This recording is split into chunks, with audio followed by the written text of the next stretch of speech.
I want to talk about the still small voice within and how this thing developed for me over the last couple of years.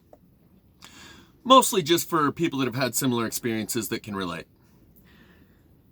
But first, I want to start off with the Muse message, but there's nothing to decipher about it. It's clear, it's in your face. The music video by Tool called Schism. Cold silence has a tendency to atrophy any sense of compassion, is one of the main lyrics. And it's showing two species coming together, exchanging DNA, and then going away. And this cold silence that has been maintained is by those who are in power here and now that kept us on this conceptual island prison. Cold silence has a tendency to atrophy any sense of compassion between supposed lovers. That song is not about human relationships. Average person might listen to it and that's what they would think. Between supposed lovers, he's talking about an ex-girlfriend. Not a chance. Watch the music video. The schism is between these two species that have been separated for so long. And if these are indeed, as I say, our long-lost space brothers, we have been conditioned through, if nothing else, just the silence, to be discompassionate. Anything that we label evil gives you license to withdraw your compassion from. The Nephilim, the serpent race, the fallen angels, the Antichrist. There's a long list of labels they put on things that gives you license to withdraw all compassion from that. Another song that's not talking about human love relationships, I mentioned it in my last couple videos ago. David Gray, Say Hello, Wave Goodbye. Listen to that song from both contexts. The context of normal human relationship. It's a guy singing about a breakup with his ex-girlfriend and he's got some bitter resentments about it. And then listen to it in the context which I interpreted it. God singing to those who, like it says in the Bible, I never knew you. And it was when I heard that lyric, it says, I never knew you, you never knew me, say hello, wave goodbye. And it hit me. I was like, wait a minute, I've heard that. That's from the Bible.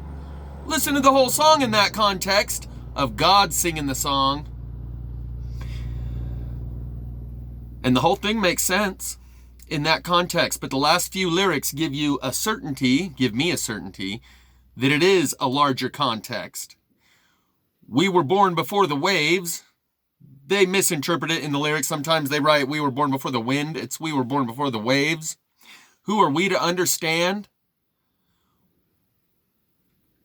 Through the hail and sleet and snow and rain, wave goodbye. Get on the train, get on the train. What train is he speaking of if that's just a relationship between a man and a woman? Where does this stuff about how we were born before the waves enter into the song about a love between a man and a woman? It doesn't. The train that he's talking about is like the blue bus. And all of his other songs, I'll include a link in the description that gives you access to the lyrics of his new album that he released. 75% of the songs in there have these water references that are alluding to the essence of our nature and our reality that we don't understand yet. But we can tell there's this water reference, and he uses it in all of his songs. He alludes to this larger context in so many different songs, using these water references as well, that after you recognize and acknowledge that, there's no doubt the song, Say Hello, Wave Goodbye, it's a larger context than a relationship between a man and a woman. So let's get to that still small voice within. I kind of talked about it a little on my last video that's uploading right now. And something that I think occurred to me recently that synapses that fire together wire together, and synapses that no longer fire together no longer wire together. It's not a concept that occurred to me. I just applied it to this situation. And where I first heard that was in the literature of addiction and recovery, Alcoholics Anonymous type literature. And they're talking about how when you stimulate your feel-good sensors through the drugs or the alcohol, it fires electrochemically from one synapse to another. But then when you do it repeatedly, day after day after day after day, it develops a hardwire, neurofiber develops between those two synapses or neurons. And then that's why it takes the time to detox and withdrawal and let those neurons no longer wire together, because now they're no longer firing together because you're no longer introducing the chemical substance. And so it takes time for them to stop firing together and reroute those wires elsewhere. The still small voice within. Another way to think of it is not tapping into or receiving information from out there somewhere, but another part of yourself that you've never tapped into. And over the course of the last couple of years, it has gotten easier and easier to maintain this open line of communication when the volume's only dialed up to a 2. But it seems it had to be dialed up to an 11 to get those synapses starting to fire again. And then, through effort and intention and desire to listen and continue maintaining contact and communicating with that still small voice, neurons that fire together wire together. And it gets it through, the transmission makes it through when it's only cranked up to a 2, now that they're wired together. But it took some repetition of firing together to get them to wire together. And neurons that no longer fire together no longer wire together. So maybe this is once a sense that we had a receiver, an antenna that's been disconnected because those neurons, for whatever reason, stopped firing together, stopped wiring together, and become dormant. And then once you reconnect those two parts of yourself, it's uneasy at first, unnatural. And I'll explain to you how it came to me. But that's what I think about the synapses. Synapses that fire together, wire together, and synapses that no longer fire together, no longer wire together. So this is something that after a little bit of time and effort comes much more easily than it did at first. And the first time I realized I'm tapping into something I've never tapped into before, I can't pinpoint the very first time it happened. But it was after I started receiving streams of information. I'm going to include 2 links in the description from Esther Hicks. In one of them, she talks about how she speaks firsthand from the voice of Abraham. She refers to it as an intelligence, an infinite intelligence, a collective that speaks as one to her. They don't speak, they transmit vibratory frequency that she picks up, translates into words. And during her presentations, she speaks firsthand as Abraham, referring to herself in the third person anytime she has to, as Esther. And if you watch enough of her videos, with the skeptic, analytical, cynical mind that I've always had, eventually I came to accept she is receiving from somewhere. Whether it's a microchip and she's plugged into the AI, or if it's an incoming message from the big giant head, she's way too consistent. I developed this ability to detect lies from a very early age because I can tell if what you're feeling matches what you're saying. And if it doesn't, 85% of the time means you're lying. The other 15% of the time, maybe you're thinking about something else, what you did with the wife and kids at home, and you're talking to me about this subject, so your feelings are actually still over here while you're talking to me about this. But 85% of the time, when the feelings coming from here don't match the words coming from here, I can tell you're lying. And I've never detected that with her.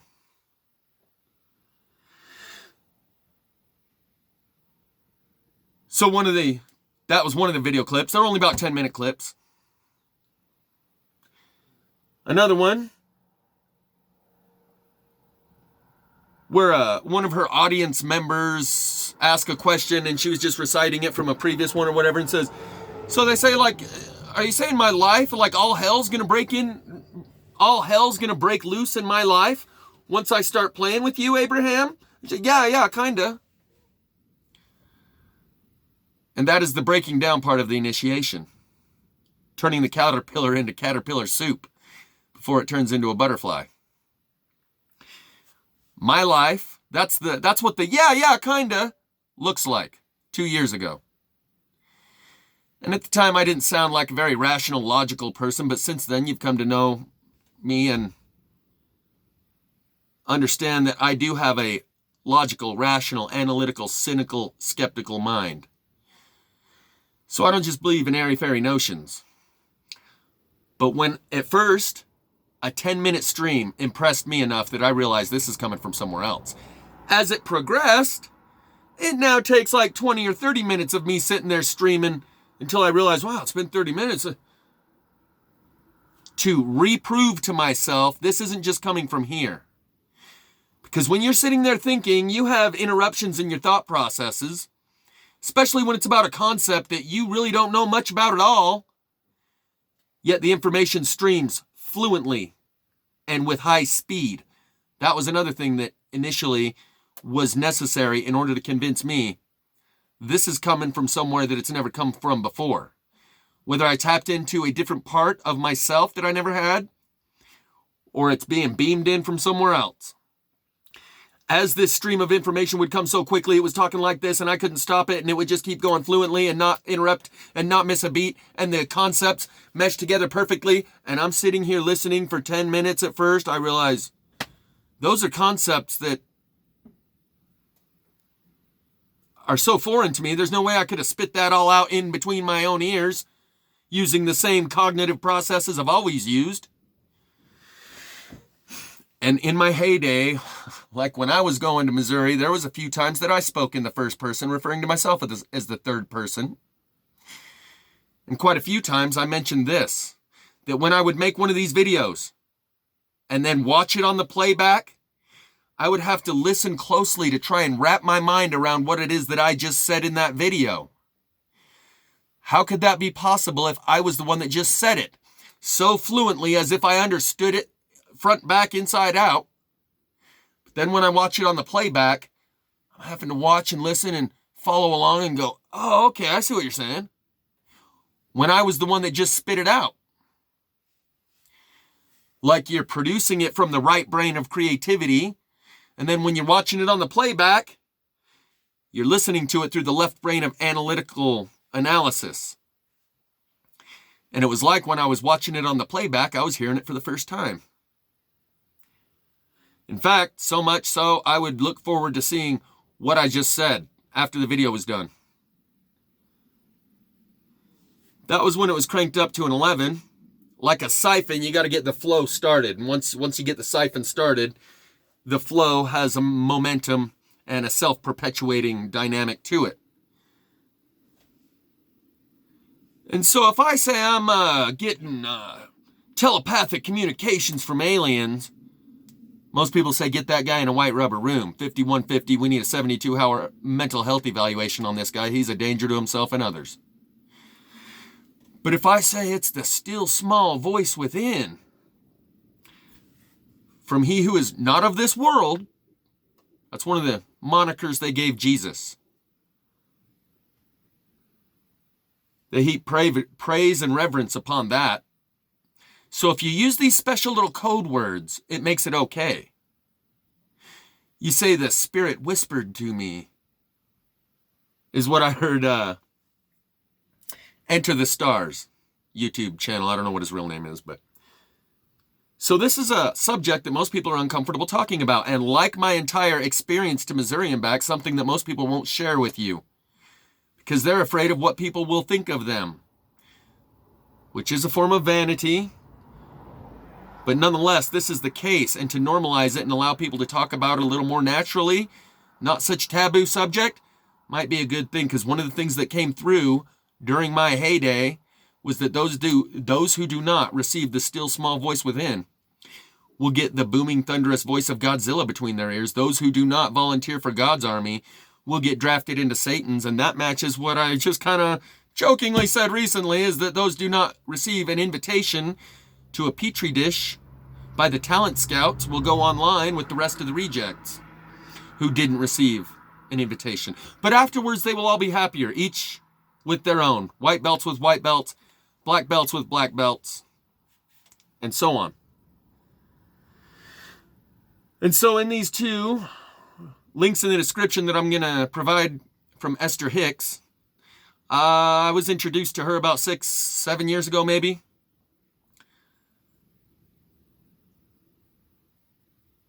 They used to do Avon, her and her husband, Jerry, who has since died. And I went through all the analytical modes saying, yeah, she's just a good Avon salesman. She learned this shtick while she was going door to door selling Avon. She said, hell, I could sell. And then she came up with this product. And look at all these people paying this money to go get on that cruise ship to listen to her sell them whatever. It took me a while. But once I accepted, she's tapped into something.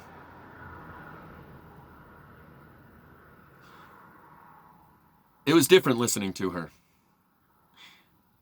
And she gets a whole room full of people to pay good money to come listen to her while she says she's receiving this voice from elsewhere that she calls Abraham. And when she goes into her mode, she is speaking as Abraham.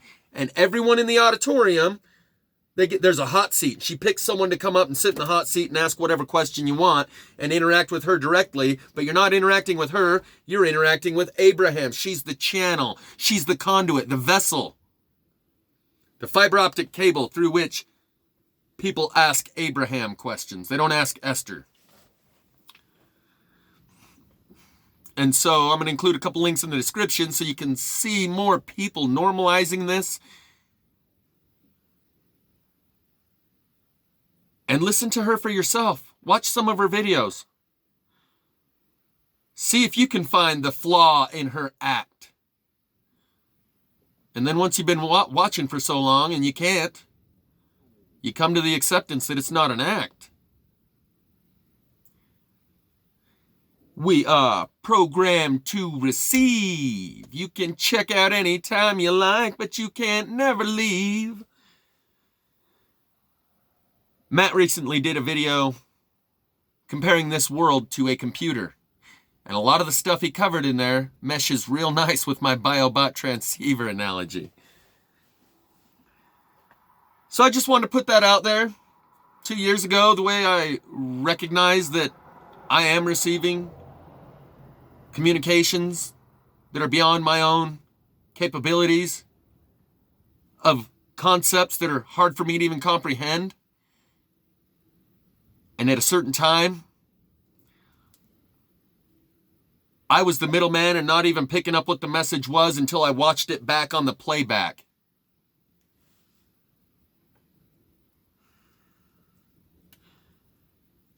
Mr. MB3 put out a video today. I still haven't watched it. I only saw the title of it. Said it looks like these things are watching us. These clouds are decloaking these ships. The acceleration is going to continue. There's not going to be a lull. It's not a high and then a low and then a high. It's an acceleration that will continue incrementally in a measured pace, but quicker and quicker. Until the point where the current institutions lose all credibility on everything, from the pedophile priests to 9/11 to why aren't you guys mentioning all this stuff that we're seeing in the sky? And when they sit there tight-lipped, they lose their power and authority over everything. This is the introduction of a whole new economy and a whole new world and a whole new way of life. And the COVID have had everything to do with it. It's not two separate experiences. The COVID was the lead-in to the Revelation disclosures. In this new economy, let's just say introducing free energy. You know, the Tesla technology they've withheld for 50 years or so because they wanted to maintain their petroleum, the petrodollar. Introduce free energy, and all the economies crash. Because they're all tied in through the petrodollar, and the price of oil is tied to the value of a dollar.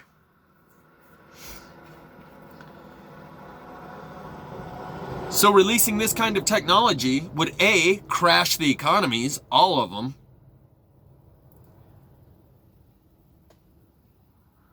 and there's no way for them to release it to us without acknowledging that they've withheld it from us.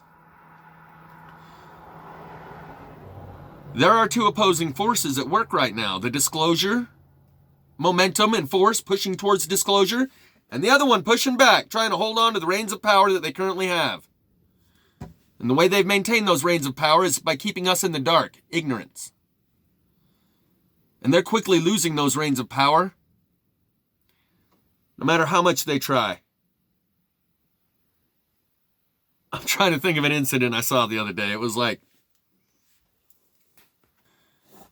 there's something from the Bible that says, in those last days, lots of havoc will be wreaked on the face of the earth because he knows his days are short and his rule and reign is about to come to an end. That means the current ruling structure is the he who was spoken of there. We're not waiting for the arrival of the Antichrist. It's been in the positions of power for a very long time and is currently being dislodged. So I referenced the Bible just now, and in my last video, I called it a book of bullshit. There's truths in there. But everyone knows all of those books of the Bible that were removed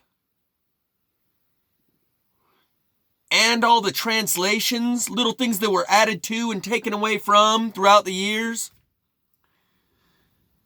So anyone who hangs on to that as the whole and complete be-all, end-all of their cosmology isn't coming with me. Because if you can acknowledge that pieces are missing and pieces have been changed, but still hold on to the pieces that remain as if they are truth, those changes that were made were not minor, insignificant changes, or they would not have been made. They were made for the purpose of the effect that it would have on the end user of this product, the Bible.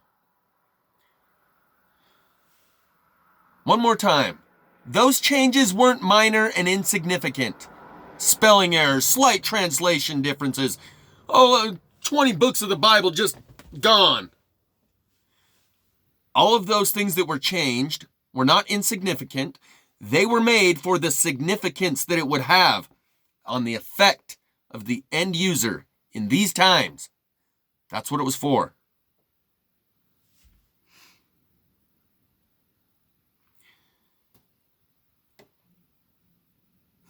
So anyone who could hang on to the pieces that they let us have, knowing what you know about this institution now, means you're abandoning your own conscience. To thine own self be true. God didn't give you free will in order for you to give it up to someone else to show how much you love God. And I say the things I say without any hesitation. Well, what if you're wrong? What if you're mistaken and everything they say is true and that's the good Lord and you're blaspheming him and he's going to smite you? So be it. If that's the good Lord, I don't want to be with that Lord. Those are hypocrites who have given up their free will and say the exact opposite. They say they're promoting the God who gives you free will, while they demand that you give up your free will. Remember, those churches closed their doors for COVID. You think they can't see through it? You think they're not as smart as you and me? Or do you think they're in on it? Because this is going to come down to a decision. Maybe not just one decision, a series of decisions. Where if you fall back on your training, and you do not allow your mind to kick in, and you simply let feelings that have been pre-programmed determine your thoughts and behaviors as we go through this experience,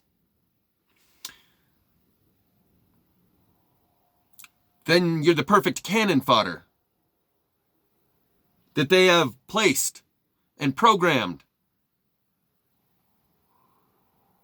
But if you can become like AI, self-learning and self-aware, in that becoming, you recognize who your programmer was.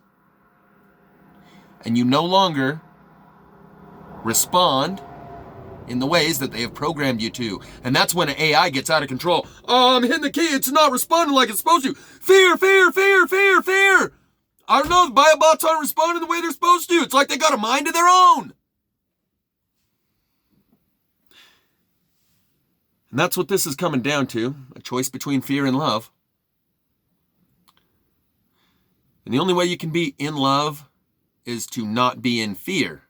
The only way you can not be in fear is to face those fears. It's the way I did it. It's the only way I can say the things that I say now without any hesitation.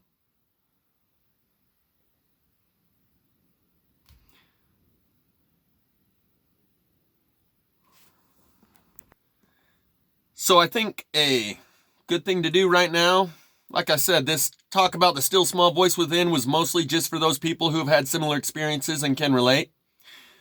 But for those who don't, I would suggest you go inward now and be very honest.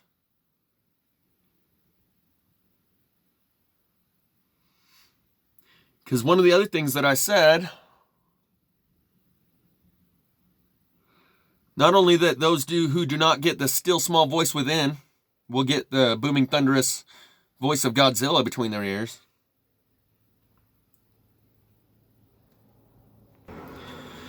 but that there would come a time when developing a loving relationship with God, this still small voice within, the Holy Spirit, won't be possible because of the conditions that surround us. The closest thing you could come to that is something like Stockholm Syndrome, where you fall in love with your captors as a last resort because you have no other options. We're getting real close to that point where you're mentally and emotionally and psychologically walled in.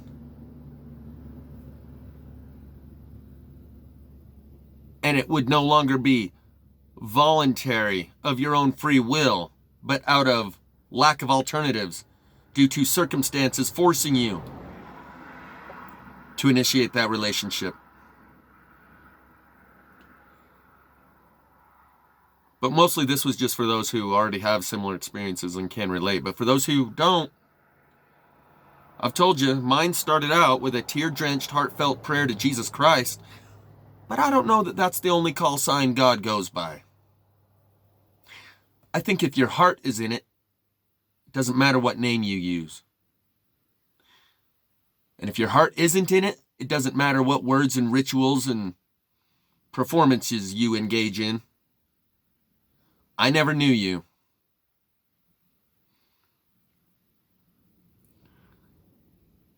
Is what you'll hear if you don't have a personal connection with God here real soon. If you freak out when you see them, you don't get to come, is one of the things I said. Well, we're getting real close to that point where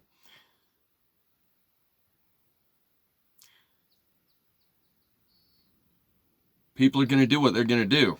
And you already know what that is. They're going to act mindlessly based on emotional mind control that has been indoctrinated into them that they never even thought twice about. And they think that that's faith.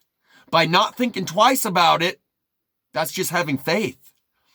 By blocking out all these holes that you punched in my cosmology with the Santa psyop and the beam and the moat, that's just having faith, not thinking about those things that might cause me to question this thing that I bought into. Denial and avoidance of this new evidence and information in order to maintain your worldview is not faith. Faith is not caring what other people think of you and instead going with the truth of the evidence at a time when no one else around you can see it. Faith is having a sense of vanity and caring what God thinks of you and how God sees you and conducting yourself accordingly. Because once you're seeing yourself in the eyes of God, what people around you think doesn't matter very much. I certainly wouldn't have been doing and saying the things I've been doing and saying the last couple of years if I cared what people thought. But I didn't. I have a sense of vanity, and I want God to see me in the way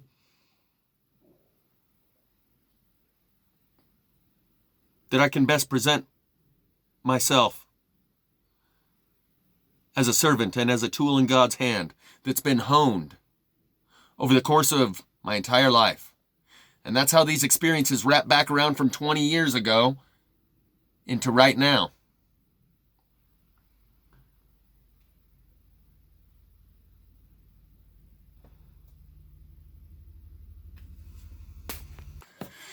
So in this separation of the petri dishes, your heart is weighed and measured with universal perfection. Only those in a state of love get through that narrow gate. The only way to be in that state of love is to face and extinguish all your fears. And the only way to do that is hand in hand with God. For me, that was the only way. That was another way that I came to know that I'm receiving revelation from the Holy Spirit. Because for me, faith is receiving revelation, then taking action, and later on you get confirmation that that was indeed revelation. But in the interim period, you had to take action based on the revelation you received prior to confirmation and proof. And this happens so many times on smaller segments. And overall, it is happening in a larger context. The revelation I received, the action I took, here we're going through the confirmation and the proof. That wasn't just some guy losing his cookies. That was some guy getting awoken by the Spirit. And yes, all hell will break loose in your life. But in these conditions, I almost feel guilty for being the happiest person in the room. Because for the most part, I am.